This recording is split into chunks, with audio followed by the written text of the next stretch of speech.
what we typically do is have the candidate maybe tell us briefly who they are, why they're running. Everything is on the record.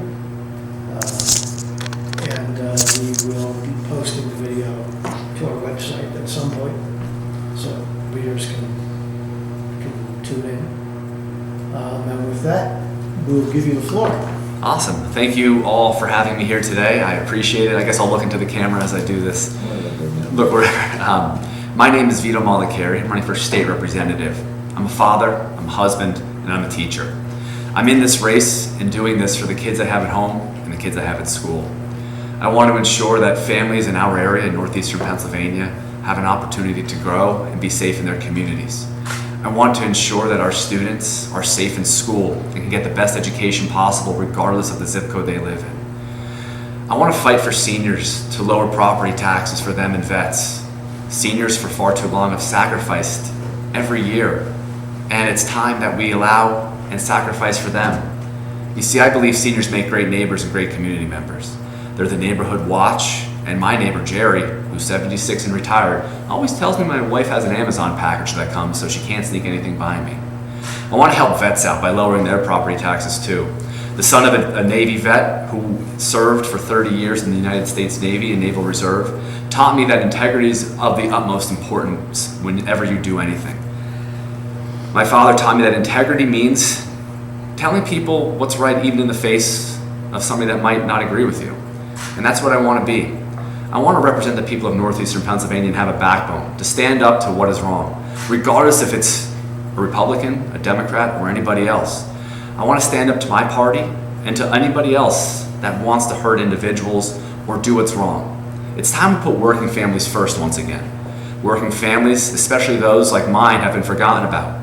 At 36 years old, having twins that are 5 and a half and a wife, a mortgage, bills, car payments, life gets difficult sometimes. And people in Harrisburg have forgotten that. Somebody that has a family, somebody that takes care of their family, that knows what good times are and what bad times are, to help the people of northeastern Pennsylvania ensure they have more good days than bad. We need to work for working people. We need to work for people. We need to ensure that families are put first. And in Harrisburg, that's exactly what I'm going to do. That was the elongated elevator pitch, so that was the third floor, not just the second. Now you mentioned lowering property taxes for seniors and veterans. Yes. Can you just tell us what your positions are regarding taxation on the state level and how you would pay for any sort of tax cuts for seniors or veterans? Yeah, so I think when it comes to seniors and vets, property tax relief is of the utmost importance to me. The first thing that I would do in order to look at cutting property taxes for seniors and veterans is ensure that public schools, brick and mortar public schools, and cyber charter and charter schools are funded equitably. I want to ensure that public schools do not overpay charter schools and cyber charter schools do not overcharge public schools. Schools within the 119th district have seen their costs increase dramatically since COVID in private charter and charter tuition payments. If we had those payments on par with what brick and mortar schools spend on the kids there, we could reduce the property tax burden on our school districts and on our taxpayers. We also need to be able to find sources of revenue within the state by cutting inefficiencies and fat from the state in the way they spend tax dollars. That includes reducing the amount of standardized tests that kids take. By reducing the amount of standardized tests that kids take, we reduce the payments in millions of dollars to companies that produce these tests, and we could find property tax relief there as well. And the last way that we could reduce property taxes for seniors and vets is by looking at schools themselves. As a public school teacher, I see inefficiencies and waste in the way we spend money within public schools. And we can find efficiencies there to ensure that we save money as opposed to losing money. Those three ways combined can help us save millions of dollars, tens of millions of dollars across the state to help relieve the property tax burden. I also believe in expanding the sales tax to different things like dry cleaning, to add 6% sales tax on that. I believe over the long haul, the goal should be an ultimate reduction for all property tax owners, but immediately we need to find relief for seniors and vets. And lastly, with the state sitting on billions of dollars of unused revenue in a rainy day fund, we need to tap that fund in order to help relief immediately. For far too long, the state has wasted time and effort and money in property tax elimination without real ways to prop it up and hold it up. We need relief now, and reduction and elimination are goals that are long-term that we need to look into. You mentioned the sales tax. I mean, most proposals for lowering property taxes statewide usually involve an expansion of the sales tax and usually an increase in the rate, also an increase in state income tax. Do you favor either of those? No, I'd rather look into the proposal that I've laid out here.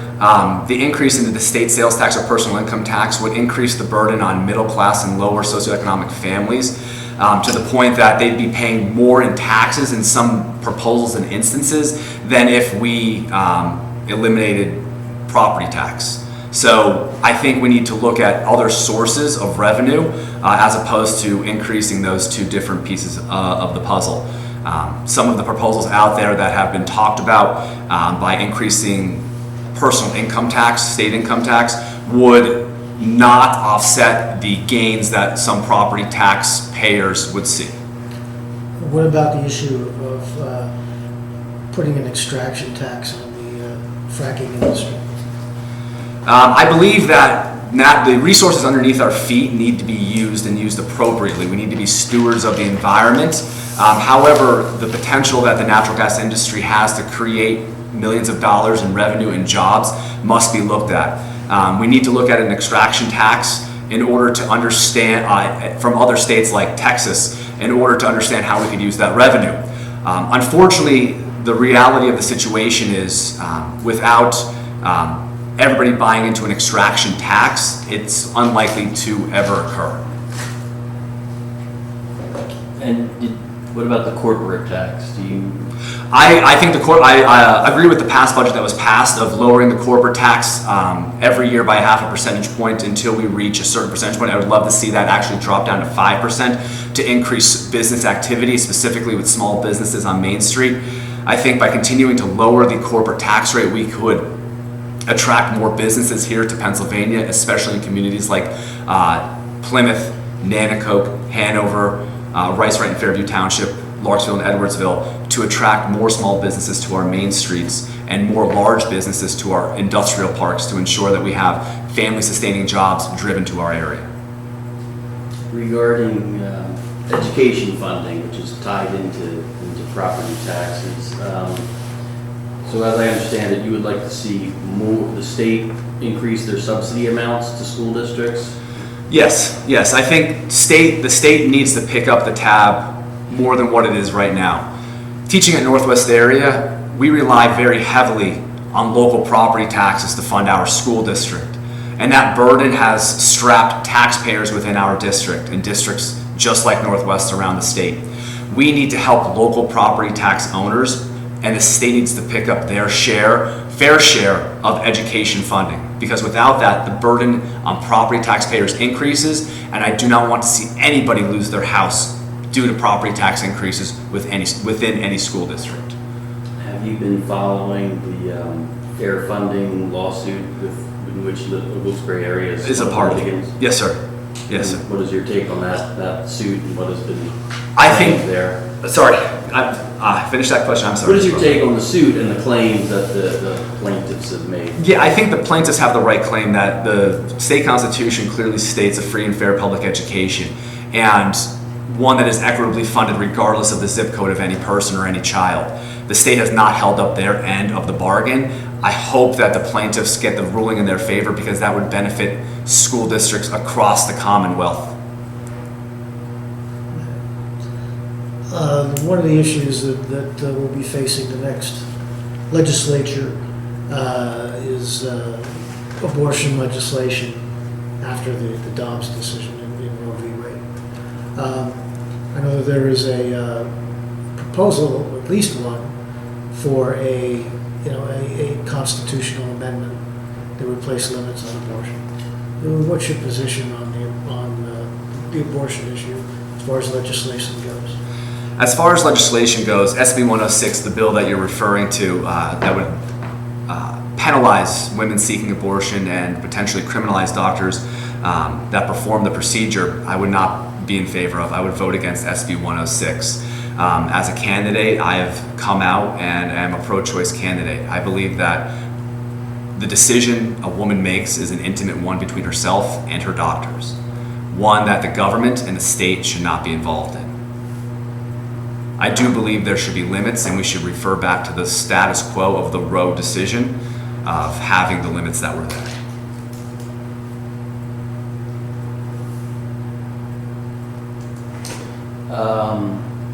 I'm going to talk about the 2020 election, and are there any changes you would support regarding the administration of elections in Pennsylvania? Absolutely. First and foremost, I would co-sponsor legislation that would allow counties to pre-canvass ballots for vote-by-mail ballots. I would ensure that we get those counted, so we're not waiting days and days and days to count ballots to find out who wins. I would expand the ability of vote by mail. I would expand pre-registration of all students within our state at 16 and 17 to ensure that when they turn 18, they're already registered to vote. I've won for the past 5 years at Northwest area the GCEA, the Government Civic Engagement Award. I've achieved a 90% level of registering students to vote at Northwest area. Every year for the last 5 years, I've crossed that threshold, and we've been awarded that. It's important to me that people vote, that it's easy to register, that it's easy to vote, that nobody should have to wait in a line for hours upon hours to vote. I would love to see same-day registration. I would also love to see open primaries that allow independent voters that are registered as independent to vote in those primaries, so their voices could be heard. Right now, with our closed primary system, it's antiquated and closes off tens of thousands of people in the state of Pennsylvania to voting. So those are the big things that I would love to see. And I think vote by mail is important. I have utilized it in the past, and there are almost 5,000 individuals that have already requested a ballot just in the 119th district already, between Democrat, Republican, and independent voters. Just off topic for 1 second, what do you teach at Northwest? Yeah, I'm the 12th grade government and current events teacher and the 9th grade American History 2 teacher. A few years ago, we switched our curriculum, and American History 2 is basically the Civil War to Eisenhower's military-industrial complex speech. Like, we end with the end of World War II, 1952. So like a 100-year period, because students were missing out a lot of American history, so we've taken that and have three pieces of American history and have included more world history into those pieces as well, but with an American-centric focus. Any sort of policies or changes regarding government ethics and transparency? Yeah, I think we need to be more transparent in how we spend money. I think lawmakers need to be more transparent in how lobbyists try to connect with them and the ways that lobbyists try to influence them in terms of the money that they're given. I think there should be a ban on all gifts that legislators are given. I would eliminate the per diem option for all state legislators and make all legislators submit receipts for mileage, submit receipts for hotel stays, submit receipts for anything that they're looking to be reimbursed for, so taxpayers have a detailed account of what individuals that are legislators are being paid for. Along those lines, do you support any sort of changes to address gerrymandering? Yes, I would support a nonpartisan commission to redraw district lines at both the federal and state level. I think Pennsylvania, I know in 2018 and then again in 2020, the Pennsylvania Supreme Court has ended up having to draw the federal lines. I would support legislation that would allow a nonpartisan commission to come in and draw our federal lines and our state lines for the House and the Senate to ensure that we have fair districting within our state. And there has been some talk over the years on the state level with regard to reforming Pennsylvania. shrinking the size of the legislature? Do you have any thoughts on that? So I think there is definitely a lot of study that's been done in shrinking our legislative. That is over 200 people in both the House and the Senate combined. I think more study needs to be done. I would be open to shrinking the legislature by at least 10%, if not more than that, to help shrink the size of government, to help save money. However, I do think, even though Pennsylvania has the second most people in their legislature, I think it is important to understand that that allows for more representation, that allows for people to be closer to individuals on the ground, and hopefully to have state government more reactive to the needs of the people.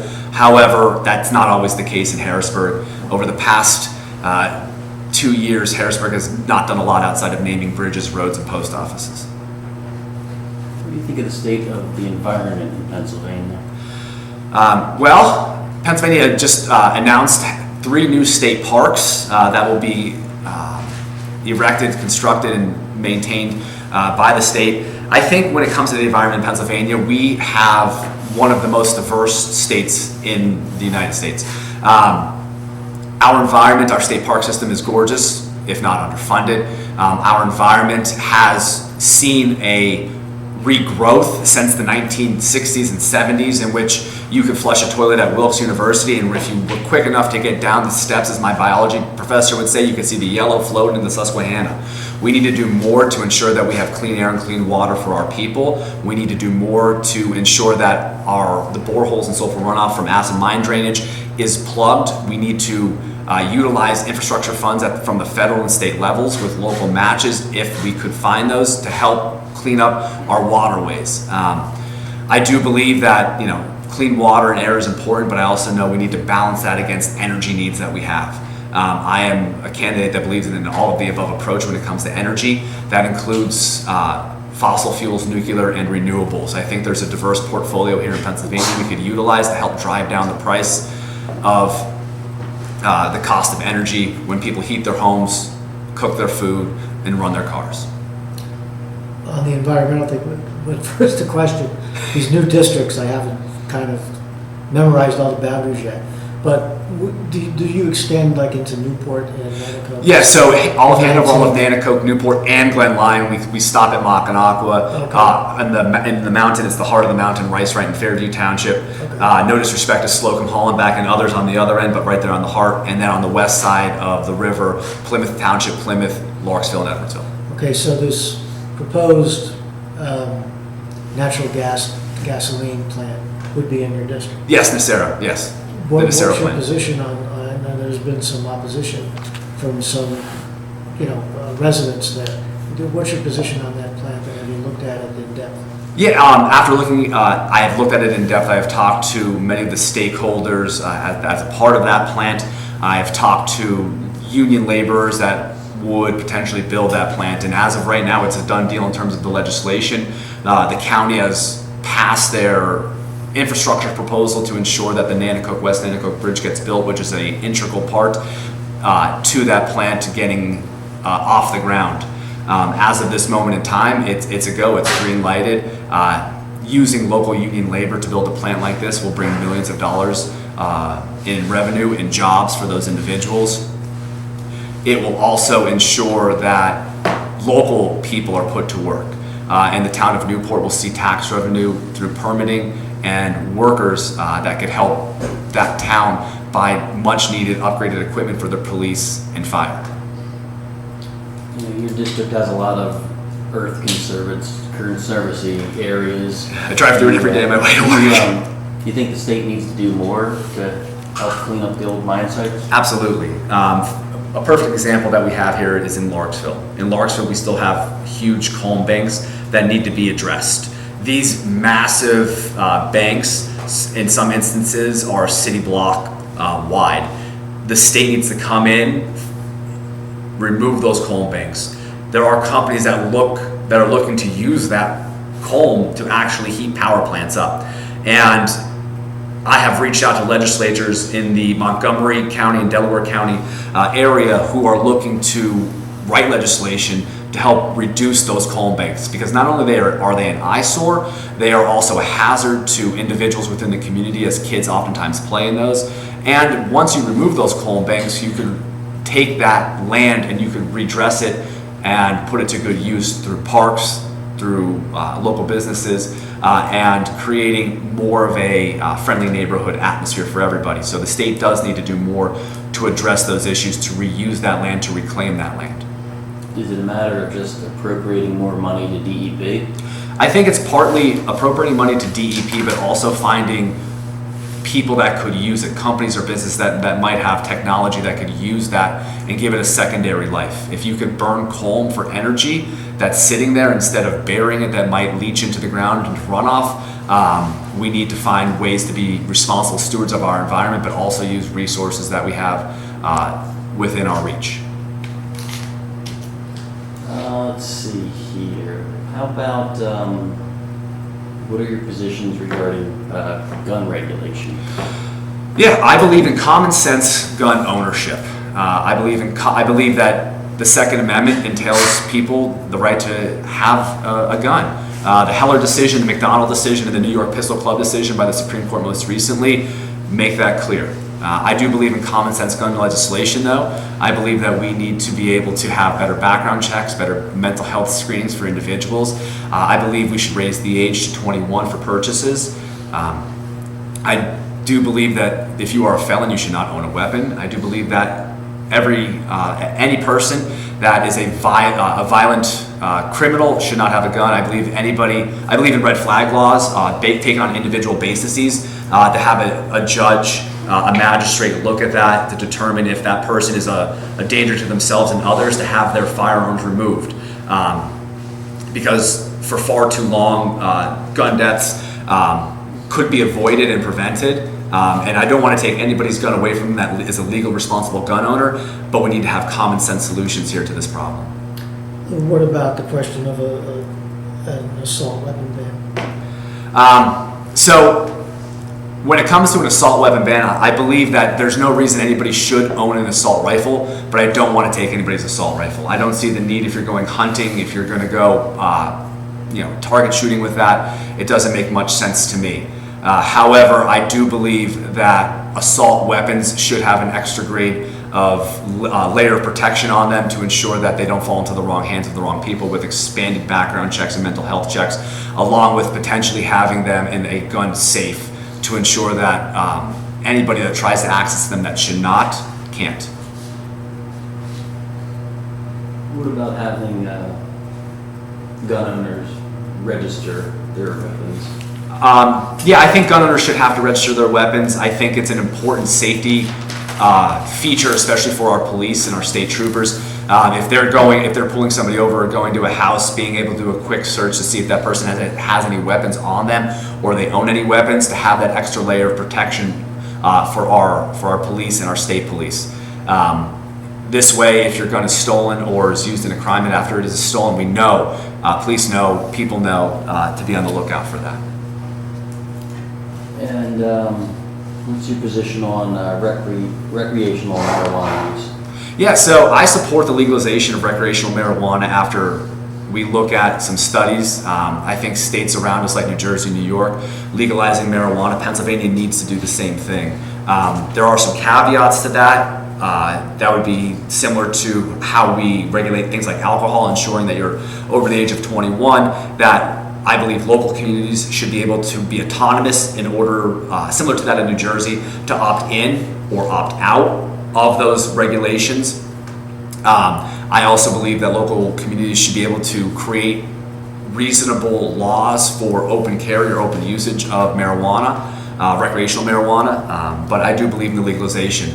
I believe if last year, if we were to tax marijuana at a rate similar to alcohol, the state would have had a tax revenue of over $500 million, so $500 million. And that $500 million could be used as a single stream of revenue to fund anything from education to property tax relief for residents of the state. It would help drive a program similar to one that I would love to co-legislate, would be to freeze the property taxes of senior citizens and veterans once they turn 65. Legalizing marijuana could be a program to help fund that. The program that I would love to do is similar to one in New Jersey, that when you turn 65, your property taxes freeze at that point in time. They can never go up. The only thing the state can do is find ways to drive them down. And the legalization of marijuana could be a key way and resource to help drive those property taxes down and being able to freeze them for seniors. What do you think of Pennsylvania's minimum wage, and do you support any other measures that impact the state's economy or inflation? Anybody that works 40 hours a week and still falls into poverty, it's not right. We need to raise the minimum wage from where it is at now. We need to do that in a way that's responsible, though, for businesses, especially our small, medium-sized businesses. Over the course of years, we should be able to raise the wage to at least $12.50 an hour. I'd love to see it to get to 15, but realistically, we need to be pragmatic in our approach and things we do. I would love to raise the wage immediately to $10 an hour to be competitive with states around us. In terms of helping fight inflation and the rising costs around us of goods, gas, and groceries, I would send every resident in the state of Pennsylvania a $250 gift card for every registered vehicle they have at their house, up to 4 vehicles. Very similar to the Josh Shapiro plan that he has proposed. In terms of fighting inflation and fighting the rising cost of groceries, we need to make sure that we're making things here in America, that we're making things here in Pennsylvania, so we're not continuing to import goods from across the world. This will help put people to work. This will help bring more good manufacturing jobs to our area, family-sustaining jobs to our area, and inevitably help reduce the cost of goods, gas, and groceries across the Commonwealth. Getting back to education, I wanted to ask you this. Republicans often talk about school choice and put forward, advocate that the current system doesn't enable school choice. What do you think of these Republican plans, in particular the Mastriano plan that claims that it's all about school choice? Here's what school choice looks like to me. School choice looks like fairly funded schools, and when you have a fairly funded school, kids have opportunities within those schools to do what they want to do. Whether it's an agricultural program at Northwest, a CTC program in Wilkes-Barre, or finding more opportunities within our schools for kids to have pathways towards careers, military, and college. That's what school choice looks like. By defunding schools like the Mastriano plan wants to do, we're limiting the choices of kids. Right now, kids have limited choices in our schools regardless. Oftentimes, schools are subject to funding from the state and local property taxes, so they can't offer more electives or more pathways for kids to find their niche in life, their opportunities in life. At Northwest, we're lucky enough to have an ag program because of where we're at in Luzerne County. We see a good number of kids go into that ag track program and come out with an FFA certificate that basically certifies them and qualifies them for work at the agriculture field. I want to push more funding into our CTCs so we have kids ready and prepared for the 21st century careers that are being offered to them. We need more funding in our schools to ensure we train more plumbers, electricians, and carpenters so they could build the next generation of manufacturing plants, so they could build condos, so they could be there to help people that need help. Our blue-collar workforce needs to be invested in, and the way we do that is by fully funding schools so kids have choices of careers within our schools. Do you think that the legislature should push or move toward to enhance LGBTQ rights and same-sex marriage? Yes, I think we need to finally make it not make it legal, but ensure that it is constitutionally protected to marry who you love. Our LGBTQ plus community members, brothers and sisters need to be and feel safe, free from any discrimination, whether it's in the workplace or in their livelihoods, and should be able to marry who they want to marry. And as an educator, what do you think of what happened at the Dallas School District with the pride, telling teachers they can't show pride flags? Yeah, I think that's a really complex issue that has a lot of moving pieces to it. I believe there needs to be parental involvement in a lot of school. I think there needs to be parental input. I also think we need to balance that against the needs of our students as well. Some students only feel comfortable in school being who they are, not necessarily around other people. And it's a complex issue that we need to study, that we need to talk about, because moving forward, we're seeing these issues come up more and more. And we need to be able to give kids a safe environment to learn and to feel safe in, but we also need to have parental awareness of what's going on in our schools, proper parental awareness and involvement. Do you think the school district was in the right telling the teachers they couldn't show those pride flags? I think the teacher, as long as they weren't demonstrating or vocally advocating for those things, the school district was in the wrong in that situation. I think the teacher, it's a pride flag. Maybe that made one or two students feel safe in that teacher's class. And being an educator, having students feel safe within your class is the best way to reach them, to make them feel accepted for who they are and what they want to be. Has that ever been an issue in Northwest area? No, we haven't had that issue there. And is that something your collective bargaining agreement addresses? No, we have nothing in there about the use of any type of flag or paraphernalia within our collective bargaining agreements. Regarding this campaign, how much money do you expect to spend, and where are you getting your money from? Well, we would love to spend as much as we possibly can, but we're looking closer to spending about $200,000 on our campaign. Our money is coming from small donors across the Commonwealth and actually across the country. We have donors from Maryland, Virginia, California, Washington. We have donors from New York and Massachusetts. Our biggest donors to date have been the IBEW and small dollar donors. Let's see, I'm trying to think, hold on. And most recently we received some money from the Kennedy Democrats PAC, which is Patrick Murphy's PAC in Pennsylvania, a moderate Democratic PAC that wants to elect moderate Democrats across the state. And we also reached out to current Democratic legislatures, like Leader Joanna McClinton. She's donated to the campaign, along with former Representative Jerry Mullery, Eddie Pashinsky. So they've been the main donors to the campaign, trying to get us to where we need to be. On your website, there's a video in which you go out of your way to talk about and actually name-checking Biden and Pelosi and saying that you're not necessarily that kind of Democrat.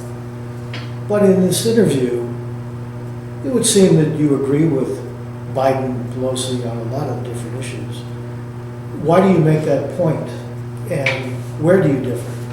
So the biggest places, I'll tell you this, is I call myself a moderate Democrat, and in this interview, I believe I have a stance that most people would agree with. I have a stance that most people would join in on. Places I would disagree with the president and the speaker of the House would be on things like border security, ensuring that we don't have open borders, ensuring that we secure our southern borders to stop the flow of migrants into our country. I think it's important that people seeking asylum and refuge have a place here, but that we need to ensure we know where they are. We need to ensure that we stop the trafficking of things like fentanyl into our country to help stem the tide of drug-related deaths within our country. When it comes to things like gun control, I want people to own their own weapons. I believe in legal, responsible gun ownership. I would differ with them in that regard, in that respect. In terms of student loan forgiveness, I believe student loans need to be addressed, but I would also advocate for more student loan forgiveness in terms of very directed payments towards people in careers like nursing or teaching or plumbing or electricians, that we need these jobs that are in dire straits of finding people to work with home health care, that we help them through their hard times to ensure that they are there for people here in our region. Does the state need to invest more in higher education and state universities?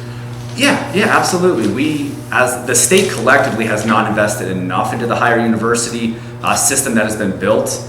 We need to ensure that we keep tuition as low as possible so it's accessible to working families and to working people. But we need to understand that college is not the pathway for everybody as well. It's the idea that we need to have a 21st century workforce that includes people that go to college, people that join the workforce, people that go into the trades, and those individuals that are seeking careers in the military. What is your take on how your opponent is trying to portray you in his campaign literature, And it's also, while he's trying to tie you to Wolf and Biden, at the same time, it seems as if he's trying to distance himself from Mastriano. So if he could address those issues. So, we'll go backwards on this. Trying to distance himself from Mastriano, he still carries his name on his mailers. And that's something that I think speaks volumes when you're going to put somebody's name on your mailers that you're sending to over 10,000 people who you support in this election. Trying to tie me to Joe Biden and Nancy Pelosi because, quite frankly, they're pretty unpopular individuals, especially in our region, our Luzerne County here. But like I started this meeting with, having integrity and standing up to the party and standing up to individuals within the party to ensure that, telling them, I don't agree with you on this, or I do agree with you on this, but let's change it this way. Being able to stand up to those individuals is important. Trying to tie somebody to another person because they donated money to them, so be it. I don't always agree with Nancy Pelosi and Joe Biden on everything, like I said in the video that you alluded to, Dave, but I think it's something that he wants to do and is going to try to do from here until the cows come home on November 8th. Unfortunately for him, I'm a man of integrity and transparency. I believe in telling the truth and I believe in honesty. Is there any part of the Shapiro agenda that you disagree with?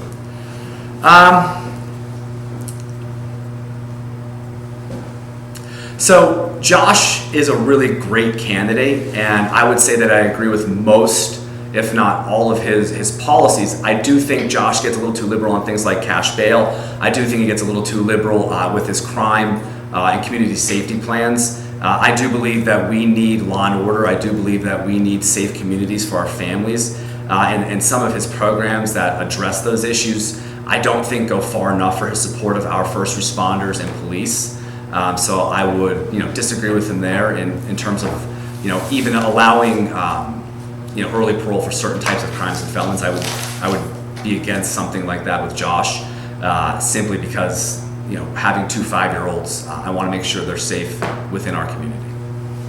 And regarding Governor Wolf, is there any decisions that he's made over the last 8 years that you strongly disagree with? I think when it came to COVID, there's some decisions there that I would have disagreed with him. Hindsight being 2020, we should have reopened earlier. We should have not closed small businesses and medium-sized businesses, putting essential workers at risk of getting COVID and getting very sick. School closures, the mandation of school closures in the beginning, we thought was right. Hindsight being 2020, we know we should have had kids back in person learning earlier. I advocated to my school board, and I did it again at the IU in April of 2021, that we needed to reopen schools and have in-person learning. Northwest did reopen in September of 2020 with in-person learning using mitigation impacts. We only closed when the state mandated us to. I stated it out loud twice, once at a school board meeting, in an open letter to parents, and then again at the IU. Teachers want kids to be in front of them. Having the schools closed was not something that I was advocating for. It was hard enough to reach kids in class. Once you put them on Zoom, it was incredibly difficult to make inroads, to have learning occur and growth occur. I believe your opponent has criticized you for being an advocate of the mask mandate. Is that something? What do you think of that? Excuse me. So I don't know if I'd be an advocate of the mask mandate. I listened to what science said and what the CDC said, and I wore masks at school because that is what was required. I wore masks at the grocery store because that is what was required. And I put my kids in masks when they went to preschool because that was what was required. I kept my mask on at grocery stores a little bit longer than what the CDC recommended until my kids were old enough to get vaccinated at the age of 5. Once they were vaccinated, we took our masks off, but I kept mine on for their safety because I didn't want them to get sick. When winter comes and there's possibility of another surge of COVID, if the community transmission reaches the levels where the CDC recommends a mask mandate, would you support the mask mandate in the schools? No, not anymore. I've seen over the last 2 years, how that has impacted families and students, and we've seen families in our school district pull their kids because of mask mandates, And we have, I think, a high enough level of vaccinated individuals to ensure that even if there is that community transmission and spread, we have ways to mitigate that, and we can ensure different things like a 3-foot distance between desks, limiting the number of kids at tables during lunch, limiting close contact activities like physical education class.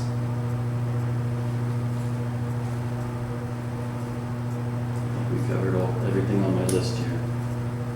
Everybody good? Well, thanks for coming in. Thank you for having me. I appreciate We've it. covered most of the highlights.